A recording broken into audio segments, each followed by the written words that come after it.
Когато Бог създавал жената, се появил ангел и тихо попитал: „Скъпи Боже, защо отделяш толкова много време за това създание?“ Бог се усмихнал и отвърнал: „Виждал ли си чертежа й? Тя трябва да може да работи, дори когато е под стрес, дори когато е на диета, дори когато душата й е уморена. Тя трябва да се развива с живота, да се променя с обстоятелствата, да бъде опора за 4 деца, дори когато самата тя има нужда от рамо, да има целувка, която лекува всичко от одраскано коляно до разбито сърце. И ще направи всичко това само с 2 ръце.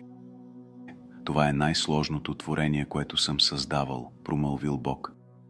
Ангелът се приближил, докоснал жената и попитал: „Но, Господи, защо я направи толкова нежна?“ Бог се усмихнал: „Нежна е, да, но и силна, толкова силна, че сам не можеш да си представиш какво може да понесе, да преживее и пак да се усмихва.“ „Ще може ли да мисли?“ запитал ангелът.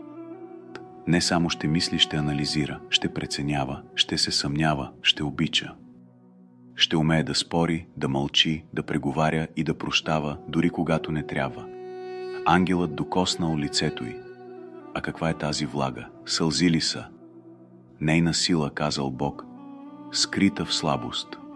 Това са сълзи. Ще ги използва, когато е щастлива, когато е тъжна, когато обича, когато вече не може. Но въпреки сълзите, тя ще бъде по-силна от всеки мъж. И когато светът я нарани, тя няма да се пречупи. Ще замълчи, ще поеме болката в себе си, ще я превърне в нежност, в грижа, в обич. Такава е жената. Тя ще е тишината след буря, топлината в най-студения ден и светлината в най-мрачните часове.